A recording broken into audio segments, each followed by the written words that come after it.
उपचुनाव के लिए बीजेपी ने 45 उम्मीदवारों की एक नई लिस्ट जारी की है। बलिया से मंत्री स्वाति सिंह के पति दयाशंकर सिंह को बलिया नगर से टिकट मिला है, जबकि अमेठी से संजय सिंह को बीजेपी ने उम्मीदवार बनाया है। मोहम्मदाबाद से अलका राय को टिकट मिला है, तो पडरौना से मनीष जायसवाल को बीजेपी ने टिकट दिया है। साथ ही बाराबंकी से डॉक्टर राजकुमारी मौर्य, कोरांव से राजमणि कौल, टांडा से कपिल देव वर्मा को मैदान में उतारा गया है। वहीं अलावपुर से त्रिवेणी राम, अकबरपुर से धर्मराज निषाद, सुलेमपुर से विजय लक्ष्मी गौतम, फूलपुर पवई से रामसूरत राजभर और घोसी से विजय राजभर को प्रत्याशी बनाया गया है। तो दो तस्वीरें आप ये देख रहे हैं जहां पर 45 उम्मीदवारों के नाम का ऐलान किया गया है। फिलहाल स्वाति सिंह के पति दयाशंकर सिंह को भी अब टिकट दे दिया गया है। इससे पहले कई तरह की कयास लगाई जा रही थी कि आखिर उनको टिकट क्यों नहीं दिया गया, लेकिन अब इस विवाद से भी। और अमरोहा में गृह मंत्री अमित शाह ने अखिलेश यादव पर जमकर निशाना साधा। अमित शाह ने कहा कि यूपी में एक खेमा जातिवाद की राजनीति कर रहा है, जबकि दूसरा खेमा दंगा कराने वालों का है। अमित शाह ने कहा कि बीजेपी सरकार में ही आजम खान और मुख्तार अंसारी जैसे लोग जेल में बंद रहेंगे। आज मुझे बताओ, ये आजम खान कहाँ है? अरे जोर से बोलो, सुनाई नहीं पड़ता। कहाँ है? अतीक अहमद कहाँ है? मुख्तार अंसारी कहाँ है? अगर भारतीय जनता पार्टी की सरकार न होती तो ये जेल में होते क्या? दोनों और दो खेमे लगे हैं। एक खेमे में जात पात की बात करने वाले हैं, एक खेमे में दंगा कराने वाले हैं, एक खेमे में माफियाओं के राज को संरक्षण देने वाले हैं, और दूसरा खेमा है जो केवल और केवल विकास करता है, उत्तर प्रदेश को आगे बढ़ाता है। योगी आदित्यनाथ ने अलीगढ़ में महिला सुरक्षा का मुद्दा उठाया। उन्होंने कहा कि सब जानते हैं कि बीजेपी सरकार में अगर बहन बेटियों के साथ खिलवाड़ हुई तो दुर्योधन और दुशासन वाला हाल हो जाएगा। हमारी सरकार के समय, भारतीय जनता पार्टी की डबल इंजन की सरकार के समय प्रदेश में दंगे नहीं होते, प्रदेश में अराजकता नहीं हो सकती, प्रदेश में गुंडागर्दी नहीं हो सकती, बहन और बेटियों की सुरक्षा के साथ कोई खिलवाड़ नहीं कर सकता, क्योंकि सबको मालूम है अगर दंगा करेंगे, कहीं बेटियों की सुरक्षा के साथ खिलवाड़ करेंगे तो फिर दुर्योधन और दुशासन जैसे हाल हो जाएंगे। इसलिए कोई हिम्मत ही नहीं कर सकता। ये दंगा फसाद उपद्रव ये तो समाजवादी पार्टी को विरासत में मिला था और वहां पर यही काम होता था। और केंद्रीय मंत्री स्मृति ईरानी ने बागपत में अखिलेश यादव पर वार किया। उन्होंने कहा कि एसपी राज में महिलाएं सुरक्षित नहीं थी। स्मृति ईरानी ने कहा कि बीजेपी की सरकार में महिलाएं पूरी तरह सुरक्षित हैं। स्मृति ने लोगों से बीजेपी के पक्ष में वोट की अपील की। बात इज्जत की, चाहे वो शौचालय निर्माण में इज्जत घर हो या फिर योगी सरकार में बहन बेटियों की इज्जत का संरक्षण। भारतीय जनता पार्टी ने एक तरफ विकास को उत्तर प्रदेश में परिभाषित किया है, लेकिन दूसरी ओर महिलाओं की दृष्टि से महिलाओं के संरक्षण में एक अहम भूमिका निभाई। इसलिए आज मेरे लिए गर्व का और हर्ष का विषय है कि हमारे प्रत्याशियों के लिए भारी संख्या में महिलाएं, समाज से विशिष्ट और वरिष्ठ जन, परिवार सहित नागरिक हमें अपना सहयोग और आशीर्वाद देने आए। बागपत की पश्चिम उत्तर प्रदेश और मुख्यतः उत्तर प्रदेश की बहनें सपा का खूनी राज नहीं वापस चाहती। उत्तर प्रदेश की बहनें सपा द्वारा प्रेरित गुंडागर्दी नहीं चाहती। उत्तर प्रदेश की बहनें सपा के मंचलों का राज नहीं चाहती। राजनाथ सिंह ने महोबा में समाजवादी पार्टी पर जमकर हमला बोला। उन्होंने कहा कि एसपी की सरकार में गुंडे माफिया के हौसले बुलंद थे, लेकिन अब हालात पूरी तरह बदल गए हैं। माफियाओं के द्वारा अवैध तरीके से जो संपत्ति अर्जित की गई है, आलीशान बिल्डिंग्स बनी हुई हैं, उन पर बुलडोजर यदि चलाया जा रहा है तो जहां पर धरती खाली हो रही है वहां पर पूंजीपतियों का आलीशान महल नहीं बन रहा है, बल्कि गरीबों के रहने के लिए घर बना है। यह है जब होगा कानून का शासन, जब होगा कानून का शासन, तब विकास करेगा योगासन। अखिलेश यादव ने बीजेपी पर हमला बोला। अखिलेश ने कहा कि बीजेपी की सरकार में यूपी में विकास नहीं हुआ। उन्होंने कहा कि महंगाई लगातार बढ़ रही है और किसानों को खाद नहीं मिल रही है। ये जो नौजवान का दुख है, ये सच में ईमानदारी से दुखी है और ये भर्ती नहीं निकली है। इसलिए मैंने कहा नौजवान, ये कोरोना में कई लोग ओवरएज हो गए हैं, कई लोग ओवरएज हो गए हैं, तो उम्र की छूट भी देनी पड़ी।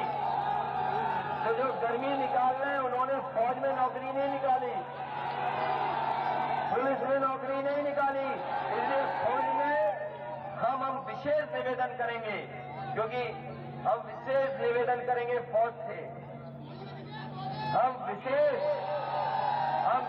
निवेदन करेंगे फौज से कि हमारे उत्तर प्रदेश के नौजवान फौज में जाना चाहते हैं और देश की सेवा करना चाहते हैं। आरएलडी अध्यक्ष जयंत चौधरी ने शामली में योगी सरकार पर हमला बोला। उन्होंने किसानों के मुद्दे पर बीजेपी सरकार को घेरा और एसपी आरएलडी गठबंधन के प्रत्याशियों को जिताने की अपील की।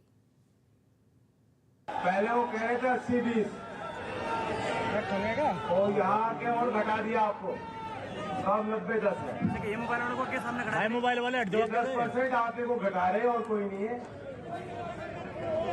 अनिल बाबा की नजर में जो किसान गाजीपुर बॉर्डर रिकॉर्ड रखिए वो था 20 में। अरे हट जा भाई, बाबूजी पीछे बोलो। लखीमपुर में जिनपे गाड़ी चलाई गई वो 20 में। जिसने विरोध किया भाजपा का वो राष्ट्र विरोधी वो 20 में। और यमन की सेना ने हूथी विद्रोहियों के ठिकानों पर ताबड़तोड़ कार्रवाई करते हुए उन्हें खदेड़ दिया। हज्जा में हुई इस मुठभेड़ में सेना के कई जवान एक साथ हूथियों के अड्डे पर टूट पड़े और अचानक हुए इस हमले से वो पूरी तरह घबरा गए। बख्तरबंद गाड़ियों में लदे जवानों ने हेरात में एक टीले पर चढ़कर रॉकेट दागने शुरू किए। जवाबी हमला न होने पर उन लोगों ने एक कतार में आगे बढ़ना शुरू किया, जिसके बाद वो इन इमारतों की तरफ निकल पड़े जिन पर कभी विद्रोहियों का कब्जा था।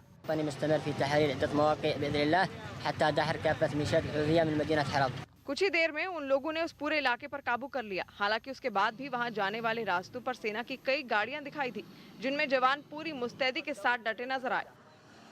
और यूपी के चुनावी रण में प्रधानमंत्री मोदी आज बिजनौर में रैली करेंगे। पीएम मोदी आज सुबह 11:30 बजे बिजनौर में रैली को संबोधित करेंगे। इस रैली में बिजनौर, मुरादाबाद, अमरोहा के 18 विधानसभा क्षेत्र कवर होंगे। चुनाव आयोग के नए दिशा निर्देश के अनुसार करीब 75 जगहों पर लगभग 1 लाख लोग रैली में से जुड़ेंगे। वहीं रैली में वर्चुअल तरीके से 10 लाख लोगों को जोड़ा जाएगा।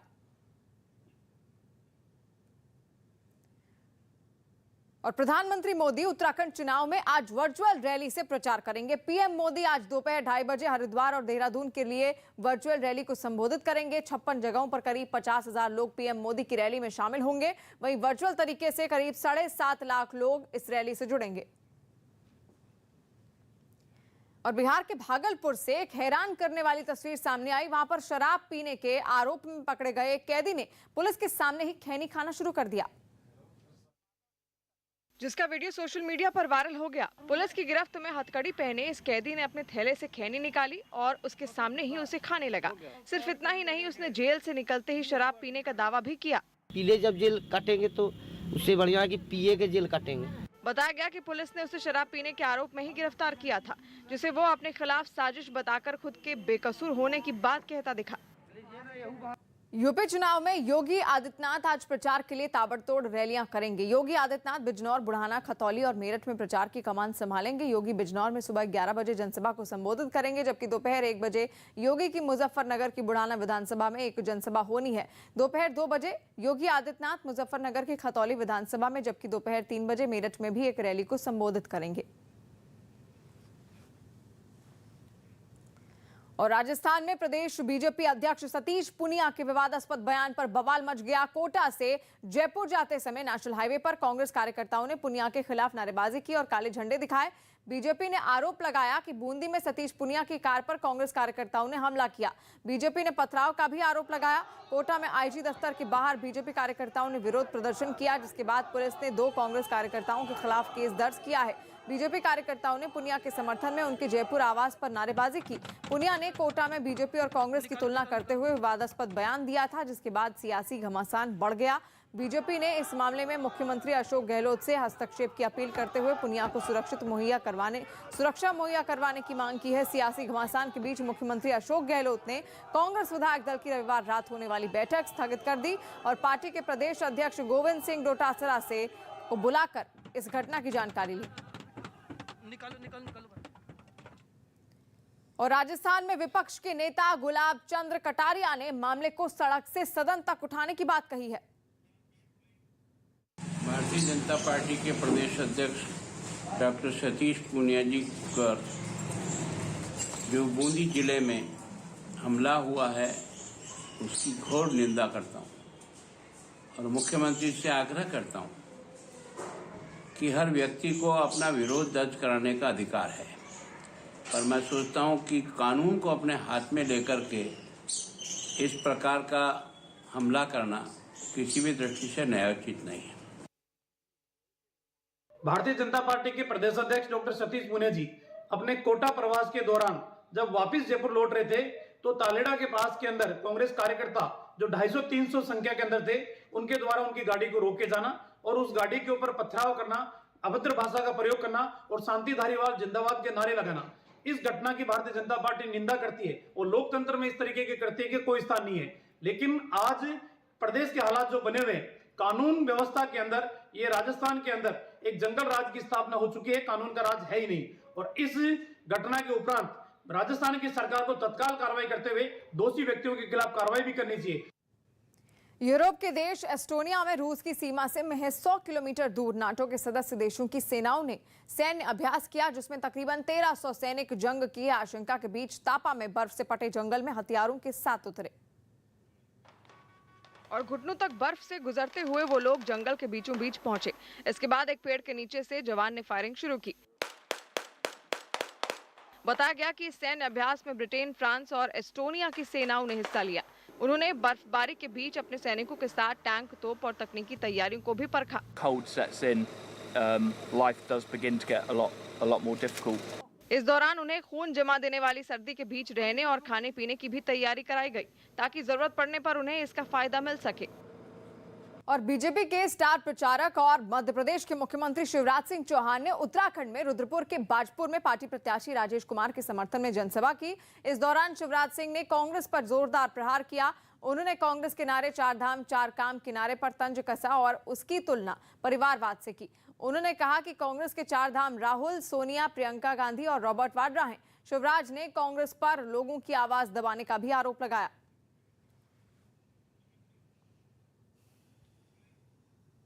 कांग्रेस का कबाड़ा करने के लिए तो राहुल गांधी ही काफी है। हमारे लिए 4 धाम, बाबा केदारनाथ, बद्रीनाथ, गंगोत्री, जमुनोत्री, लेकिन कांग्रेस के 4 धाम हैं श्रीमती सोनिया गांधी, श्री राहुल गांधी, श्रीमती प्रियंका गांधी और रॉबर्ट वडेरा। हम नहीं कह रहे, उनके पूर्व मुख्यमंत्री कह रहे मगरमच्छ आ गए कांग्रेस में, मगरमच्छ। अब ये मगरमच्छ तो जनता को खा जाएंगे। आज कांग्रेस 4 धाम 4 काम की बात कर रही है। हरियाणा के यमुनानगर में 4 बदमाशों ने पिस्तौल के दम पर एक होटल से हजारों रुपए लूट लिए। होटल के मैनेजर ने आरोप लगाया कि बदमाश होटल में कमरा लेने के बहाने बात करते हुए अंदर आए और फिर उसे धमकाने लगे। उनकी ये हरकत वहां लगे सीसीटीवी कैमरे में रिकॉर्ड हो गई, जिसमें चारों बदमाश मैनेजर से बात करते हुए दिखाई दिए। जैसे ही उसने बदमाशों से आईडी प्रूफ मांगा, उनमें एक ने मैनेजर के सिर पर पिस्तौल तान दी। इसके बाद 2 लोगों ने आगे बढ़कर वहां मौजूद सारे पैसे लूटे और फरार हो गए। 24,800 रुपए और 2 मोबाइल गन पॉइंट पे लूट की उन्होंने। लूटपाट की इस वारदात की खबर लगते ही पुलिस ने एफआईआर दर्ज कर ली। साथ ही सीसीटीवी फुटेज के आधार पर आरोपियों की तलाश शुरू कर दी। यूपी के गाजीपुर में 2 लोगों को ड्रग्स के साथ गिरफ्तार किया गया। यूपी के गाजीपुर में पुलिस ने 2 लोगों को ड्रग्स के साथ गिरफ्तार किया। दोनों आरोपियों से ड्रग्स बरामद किए गए हैं और इनमें से एक आरोपी पश्चिम बंगाल से ताल्लुक रखता है। यूपी के सीतापुर में पुलिस ने ड्रग्स तस्करी के आरोप में 2 लोगों को गिरफ्तार किया। इनके पास से 1 करोड़ के ड्रग्स बरामद किए गए। यूपी के गोरखपुर में आग में एक गाड़ी जलकर राख हो गई। हालांकि अच्छी बात यह रही कि समय रहते ड्राइवर और गाड़ी में मौजूद लोगों को निकाल लिया गया, जिससे उनकी जान बच गई। भारत पाकिस्तान की सीमा पर 14 किलो ड्रग्स पकड़े गए, जिनकी कीमत करीब 35 करोड़ रुपए बताई जा रही है। बताया जा रहा है कि ये ड्रग्स राजस्थान के बाड़मेर में एक गांव से बरामद किए गए। चरणजीत सिंह चन्नी पंजाब में कांग्रेस के सीएम उम्मीदवार होंगे। लुधियाना में कांग्रेस नेता राहुल गांधी ने रैली के दौरान चरणजीत सिंह चन्नी के नाम का ऐलान किया। राहुल गांधी ने रैली को संबोधित करते हुए कहा कि वो चाहते हैं पंजाब का मुख्यमंत्री गरीब बैकग्राउंड का हो। पंजाब को देश की ढाल बताते हुए उन्होंने कहा कि सीएम चेहरे पर फैसला आना आसान नहीं था, क्योंकि नवजोत सिंह सिद्धू, चरणजीत सिंह चन्नी और सुनील जाखड़ सभी अलग अलग जगहों से आते हैं। सीएम कैंडिडेट घोषित किए जाने के बाद चरणजीत सिंह चन्नी भावुक हो गए। चरणजीत सिंह चन्नी का हाथ नवजोत सिंह सिद्धू ने ऊपर उठाया। पंजाब के लोगों ने कहा हमें गरीब घर का चीफ मिनिस्टर चाहिए, हमें वो व्यक्ति चाहिए जो गरीबी को समझे, जो भूख को समझे, जो गरीब व्यक्तियों के दिल में घबराहट होती है वो उसे समझे, क्योंकि पंजाब को उस व्यक्ति की जरूरत है।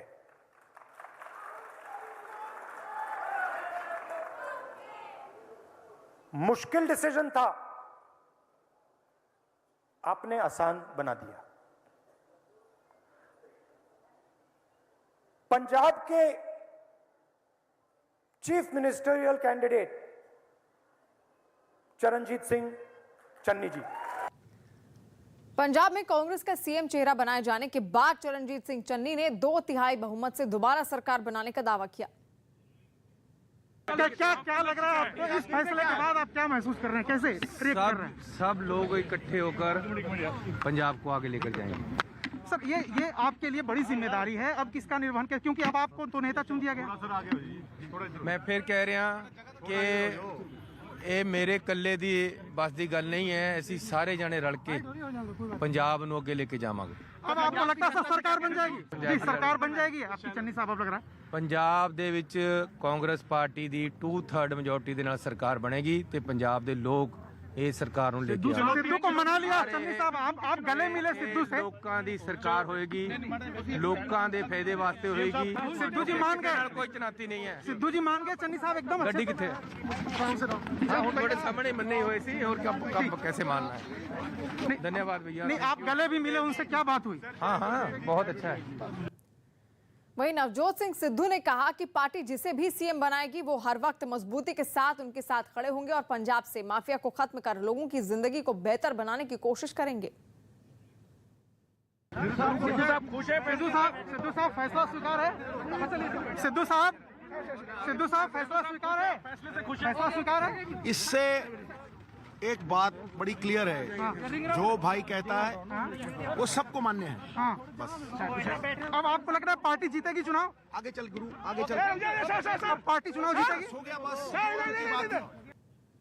और चन्नी को पंजाब सीएम का चेहरा बनाए जाने का कांग्रेस नेता पवन खेड़ा ने स्वागत किया। उन्होंने कहा कि कांग्रेस में सभी को साथ लेकर चलने की परंपरा है। नहीं कतई कोई नाराजगी नहीं। कई घंटे की मीटिंग चली, इसके अनाउंसमेंट आपने मंच पे देखा सब नेता कैसे हाथ में हाथ डालकर खड़े हुए थे।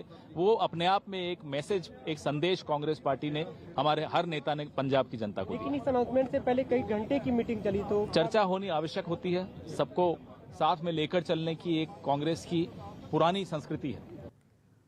और कांग्रेस की ओर से चन्नी को सीएम चेहरा बनाए जाने पर बीजेपी, आम आदमी पार्टी और अकाली दल ने जोरदार हमला बोला। बीजेपी ने कहा कि कांग्रेस और करप्शन में कोई फर्क नहीं है, तो आम आदमी पार्टी ने भी चन्नी पर भ्रष्टाचार का आरोप लगाया। ईडी ने छापा मारिया, उन्होंने ਭਾਣਜੇ ਤੇ ਸਾਲੀ ਦਾ ਬੇਟਾ 10 ਕਰੋੜ ਰੁਪਇਆ ਕੈਸ਼ ਮਿਲਿਆ ਤੇ ਨਾਲ 56 ਕਰੋੜ ਦੀ ਬੇਨਾਮੀ ਜਾਇਦਾਦ, ਵੱਡੀਆਂ ਗੱਡੀਆਂ ਜਿਹੜੀ ਉਹ ਦਿਖਾਈਆਂ ਨਹੀਂ ਸੀ। ਤੇ ਚੰਨੀ ਸਾਹਿਬ ਨੇ ਖੁਦ ਆਪ ਕਿਹਾ ਕਿ ਮੈਥੋਂ ਗਲਤੀ ਹੋ ਗਈ, ਮੈਥੋਂ ਮੇਰੇ ਰਿਸ਼ਤੇਦਾਰਾਂ ਤੇ ਨਜ਼ਰ ਨਹੀਂ ਰੱਖੀ ਗਈ। ਜਿਹੜਾ 4 ਰਿਸ਼ਤੇਦਾਰਾਂ ਤੇ ਨਜ਼ਰ ਨਹੀਂ ਰੱਖ ਸਕਦਾ, ਪੰਜਾਬ ਤੇ ਨਜ਼ਰ ਕਿਵੇਂ ਰੱਖੂਗਾ? ਪੂਰੇ ਪੰਜਾਬ 'ਚ ਬੜੀ ਚੜ੍ਹਦੀ ਕਲਾ ਸ਼੍ਰੋਮਣੀ ਅਕਾਲੀ ਦਲ ਦੀ, ਲੋਕੀ ਜਨਤਾ ਨੇ ਮਨ ਬਣਾ ਲਿਆ। ਮੈਨੂੰ ਲੱਗਦਾ ਹੈ ਇੱਕ ਲੈਂਡਸਲਾਈਡ ਵਿਕਟਰੀ ਸ਼੍ਰੋਮਣੀ ਅਕਾਲੀ ਦਲ ਦੀ ਹੋਣੀ ਹੈ। ਸੈਂਡ ਮਾਫੀਆ ਦੀ ਜਿੱਤ ਹੋ ਗਈ ਹੈ। ਸੋ ਅੱਜ चीफ मिनिस्टर का कैंडिडेट इन्हों का सैंड माफिया है। कांग्रेस ने आज चरणजीत सिंह चन्नी को मुख्यमंत्री के चेहरे के रूप में ऐलान कर दिया। हालांकि फर्क कोई पड़ता नहीं है, एमएलए नहीं आएंगे कांग्रेस के तो मुख्यमंत्री का चेहरा क्या करेगा। पर अफसोस इस बात का है, कांग्रेस ने आज ये बड़ा स्पष्ट कर दिया देश को, कांग्रेस और करप्शन दोनों में कोई अंतर नहीं है। सबसे बड़ा लैंड और सैंड माफिया चरणजीत सिंह चन्नी, जिसके खुद रिश्तेदार के घर से 10 करोड़ रुपया नगद मिला और कहने गरीब मुख्यमंत्री है, जिसके खातों में 50 करोड़ रुपया पड़ा है, कहते हैं गरीब मंत्री है, गरीब मुख्यमंत्री है। पर आज नवजोत सिंह सिद्धू जो रोज कहा करते ना, ठोको ताली, ठोको ताली, ठोक दी ताली। राहुल गांधी ने ठोक दी ताली। राहुल गांधी जी किस प्रदेश में किसको मुख्यमंत्री का कैंडिडेट डिक्लेयर करें, ये उनका आंतरिक मामला है। और सोचने की बात तो ये है कि इसका मतलब कि सिद्धू की पतंग तो कट गई, अब देखते हैं कि उसको कौन लूटता है। चरणजीत सिंह चन्नी के परिवार ने उन्हें पंजाब में सीएम का चेहरा बनाए जाने पर खुशी जाहिर की। चरणजीत सिंह चन्नी की पत्नी ने कहा कि आज पूरा चमकौर साहिब सीएम बना है। उन्होंने कहा कि 10 मार्च को लोगों का प्यार भी सभी को दिखाई देगा। पंजाब में चुनाव होना बाकी है, लेकिन चमकौर साहिब में ऐसा लग रहा है कि पहले ही सूबे को नया मुख्यमंत्री दोबारा मिल गया है चरणजीत सिंह चन्नी के तौर पे। कांग्रेस ने अपना सीएम उम्मीदवार उन्हें बनाया है। सिद्धू पर भारी पड़े हैं चरणजीत सिंह चन्नी। कमलजीत कौर हैं चरणजीत सिंह चन्नी की पत्नी हमारे साथ और उनका परिवार हमारे साथ है। क्या आपको उम्मीद थी कि नवजोत सिंह सिद्धू पे भारी पड़ेंगे? नहीं, हमें तो कोई जैसे राहुल जी ने बताया कि हमने लोगों की आवाज़ सुनी, लोगों से हमने पूछा भी क्या है, और जैसे सारे डीटू से पूछ के उनको बताया, उन पे विश्वास किया, लोगों का प्यार ही हमें यहाँ तक लेके आया और ऐसे ही उनका प्यार बना रहेगा। हम भी उनके साथ हैं, वो भी हमारे साथ रहेंगे। कमलजीत जी, ये बताइए कि आज ज्यादा खुश हैं आप जब कांग्रेस के सीएम पद के उम्मीदवार बने हैं, या तब खुश थी जब सूबे के मुख्यमंत्री बने थे? माहौल ऐसा लग रहा है कि चुनाव से पहले मुख्यमंत्री था, अब भी माहौल ऐसा ही है। तब भी खुश थी, अब भी खुश हूँ। नवी चन्नी हमारे साथ हैं। आप लगातार लोगों को संबोधित कर रहे थे। ऐसा लग रहा है चमकौर साहिब में कि चुनाव से पहले ही सूबे को नया मुख्यमंत्री मिल गया है, तो क्या चुनाव में जीत होगी? कितना मुश्किल होगा? ये सिर्फ चमकौर साहिब में नहीं है, ये सारे पंजाब में लोगों को ऐसा लग रहा है, ऐसे उत्साह मनाया जा रहा है जैसे मुख्यमंत्री बन गया है। ये लोगों का प्यार था जो, और ये लोग 20 तारीख को इस प्यार को मतदान करेंगे और 10 तारीख को ये प्यार बाहर आएगा। तो आपको लगता है कि नवजोत सिंह सिद्धू, बार बार ये कहा जाता है कि नवजोत सिंह सिद्धू राह आसान नहीं रहने देंगे, तो आपको लगता है कि नवजोत सिंह सिद्धू किसी तरह की परेशानी पैदा नहीं करेंगे आने वाले वक्त में? नहीं, नवजोत सिंह सिद्धू कभी परेशानी पैदा नहीं कर रहे थे, वो साथ ही थे, आज भी वो साथ हैं, आज सारी पार्टी साथ है। नाराज नहीं होंगे, आपको उम्मीद है? बिल्कुल। अब पार्टी के साथ हर कोई चलता है। आज आपके सामने उन्होंने कहा है जो राहुल गांधी जी बताएंगे वो सीएम होगा। आज राहुल गांधी जी ने अपना निर्णय ले लिया है। और यूक्रेन में जंग की आशंका के बीच आम लोगों को भी हथियार चलाने की ट्रेनिंग दी गई, जिसके लिए बाकायदा क्वीव में एक कैंप लगाया गया, जहां सेना की वर्दी में मौजूद लोगों के साथ हथियारों का जखीरा नजर आया। उन्होंने वहां के लोगों को हमले के दौरान तैयार रहने की नसीहत देते हुए सेना की तर्ज पर ड्रिल भी कराई, जिनमें लोगों को बख्तरबंद गाड़ियों के पीछे से फायरिंग करने की ट्रेनिंग दी गई। За себе, боюсь за сім'ю, хочу навчитися чогось, щоб захищати своїх рідних, захищати Україну. इस दौरान उन लोगों को जंग के हालात में रणनीति बनाने और साथ ही घायल साथियों को सुरक्षित निकालने का तरीका भी सिखाया गया। और उत्तराखंड में शिवराज सिंह चौहान ने कांग्रेस पर हमला किया। उत्तराखंड के रुद्रपुर में बीजेपी प्रत्याशी के लिए प्रचार करने पहुंचे शिवराज सिंह चौहान ने कांग्रेस पर जोरदार हमला बोला। उन्होंने कांग्रेस के नारे 4 धाम 4 काम पर तंज कसते हुए उसकी तुलना परिवारवाद से की। यूपी के डिप्टी सीएम दिनेश शर्मा ने जेवर में पार्टी प्रत्याशी धीरेन्द्र सिंह के लिए वोट मांगे। इस दौरान दिनेश शर्मा ने जेवर विधानसभा को गोद लेकर उसके विकास का ऐलान भी किया। जेवर विधानसभा को मैं गोद लेकर जा रहा हूँ। यूपी के सुल्तानपुर में सड़क हादसे में 3 लोगों की मौत हो गई। बताया जा रहा है कि एक गाड़ी बेकाबू होकर डिवाइडर से टकरा गई थी, जिसके बाद उसमें आग लग गई थी। हरियाणा के यमुनानगर में 4 बदमाशों ने पिस्तौल की नोक पर एक होटल से हजारों रुपए की लूट को अंजाम दिया। बदमाशों ने मैनेजर के सिर पर पिस्तौल तान दी और उसके बाद लूट को अंजाम देकर फरार हो गए। इसमें 24,800 रुपए और 2 मोबाइल गन पॉइंट पे लूट की है उन्होंने। पंजाब में पीएम मोदी की सुरक्षा में चूक मामले में बने सुप्रीम कोर्ट के पैनल ने फिरोजपुर का दौरा किया। यूपी चुनाव के लिए बीजेपी ने 45 उम्मीदवारों की एक नई लिस्ट जारी की है। बलिया से मंत्री स्वाति सिंह के पति दयाशंकर सिंह को बलिया नगर से टिकट मिला है, जबकि अमेठी से संजय सिंह को बीजेपी ने उम्मीदवार बनाया है। मोहम्मदाबाद से अलका राय को टिकट मिला है, तो पडरौना से मनीष जायसवाल को बीजेपी ने टिकट दिया है। साथ ही बाराबंकी से डॉक्टर राजकुमारी मौर्य, कोरांव से राजमणि कौल, टांडा से कपिल देव वर्मा को मैदान में उतारा गया है। वहीं अलावपुर से त्रिवेणी राम, अकबरपुर से धर्मराज निषाद, सलेमपुर से विजय लक्ष्मी गौतम, फूलपुर पवई से राम सूरत राजभर और घोसी से विजय राजभर को प्रत्याशी बनाया गया है।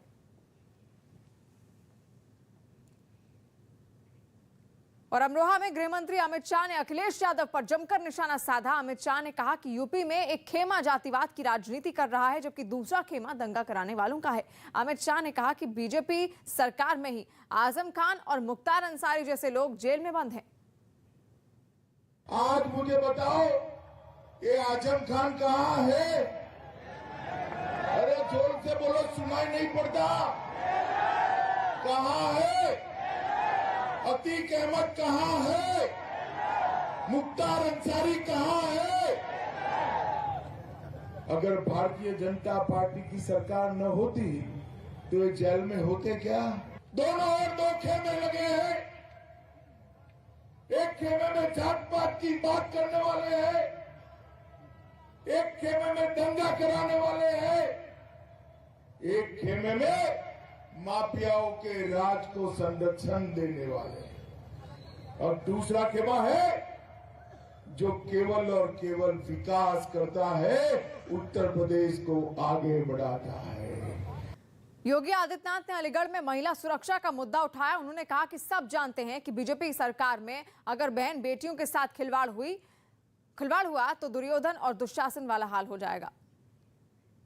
हमारी सरकार के समय, भारतीय जनता पार्टी की डबल इंजन की सरकार के समय प्रदेश में दंगे नहीं होते, प्रदेश में अराजकता नहीं हो सकती, प्रदेश में गुंडागर्दी नहीं हो सकती, बहन और बेटियों की सुरक्षा के साथ कोई खिलवाड़ नहीं कर सकता, क्योंकि सबको मालूम है अगर दंगा करेंगे, कहीं बेटियों की सुरक्षा के साथ खिलवाड़ करेंगे तो फिर दुर्योधन और दुशासन जैसे हाल हो जाएंगे। इसलिए कोई हिम्मत ही नहीं कर सकता। ये दंगा फसाद उपद्रव, ये तो समाजवादी पार्टी को विरासत में मिला था और वहां पर यही काम होता था। और केंद्रीय मंत्री स्मृति ईरानी ने बागपत में अखिलेश यादव पर वार किया। उन्होंने कहा कि एसपी राज्य में महिलाएं सुरक्षित नहीं थी। स्मृति ईरानी ने कहा कि बीजेपी की सरकार में महिलाएं पूरी तरह सुरक्षित हैं। स्मृति ने लोगों से बीजेपी के पक्ष में वोट की अपील की। बात इज्जत की, चाहे वो शौचालय निर्माण में इज्जत घर हो या फिर योगी सरकार में बहन बेटियों की इज्जत का संरक्षण। भारतीय जनता पार्टी ने एक तरफ विकास को उत्तर प्रदेश में परिभाषित किया है, लेकिन दूसरी ओर महिलाओं की दृष्टि से महिलाओं के संरक्षण में एक अहम भूमिका निभाई। इसलिए आज मेरे लिए गर्व और हर्ष का विषय है कि हमारे प्रत्याशियों के लिए भारी संख्या में महिलाएं, समाज से विशिष्ट और वरिष्ठ जन, परिवार सहित नागरिक हमें अपना सहयोग और आशीर्वाद देने आए हैं। बागपत की पश्चिम उत्तर प्रदेश और मुख्यतः उत्तर प्रदेश की बहनें सपा का खूनी राज नहीं वापस चाहती। उत्तर प्रदेश की बहनें सपा द्वारा प्रेरित गुंडागर्दी नहीं चाहती। उत्तर प्रदेश की बहनें सपा के मंचलों का राज नहीं चाहती। राजनाथ सिंह ने महोबा में समाजवादी पार्टी पर जमकर हमला बोला। उन्होंने कहा कि एसपी की सरकार में